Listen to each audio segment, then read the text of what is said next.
Je m'appelle Frédéric Vossat, je suis agent immobilier chez SIM depuis 2007 à Dijon. Donc on a 2 agences à Dijon et puis Genlis, dans la banlieue dijonnaise. Avant j'étais juriste dans un cabinet d'expertise comptable pendant 10 ans, donc responsable d'un service juridique. Je me suis tourné vers l'immobilier parce que c'est un projet, comme j'aidais les créateurs d'entreprises, c'est un projet qu'on essayait de monter avec un ami.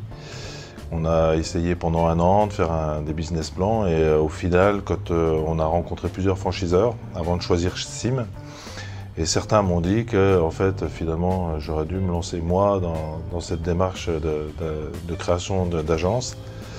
Voilà, et du coup, je les ai écoutés et j'ai abandonné mon ancien métier.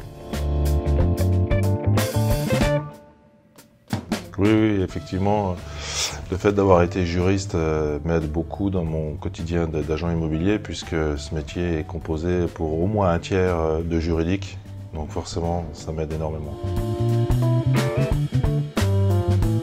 Alors les attentes, elles étaient simples. Déjà, on voulait choisir une franchise, c'est sûr, puisque même si j'étais juriste, j'étais surtout pas agent immobilier, donc le commercial je le connaissais pas, le métier en lui-même je le connaissais pas.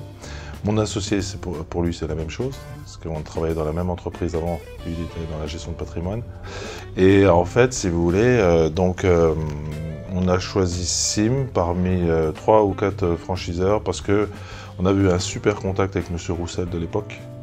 Et on avait aimé le côté familial, le côté abordable de Jean-Claude Miribel. Et le fait que ce soit une franchise axée sur le côté famille. Donc ça nous plaisait bien. Et puis honnêtement aussi pour dire, les conditions financières étaient très abordables.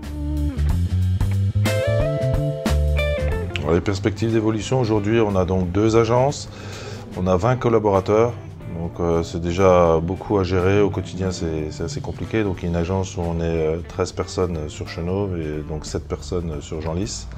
On se partage les 2 agences avec mon associé et on a on va dire en projet d'ouvrir pour 2017 une 3e agence.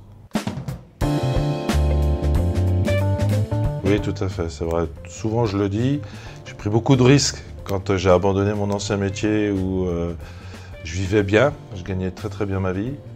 J'aurais pu devenir même avocat parce que j'étais à la limite d'avoir l'obtention et effectivement j'ai pris des risques énormes parce que voilà, créer son entreprise alors que ça fonctionnait. Mais aujourd'hui non, je regrette pas du tout mon choix. Si c'était à refaire, je le ferais volontiers, c'est sûr.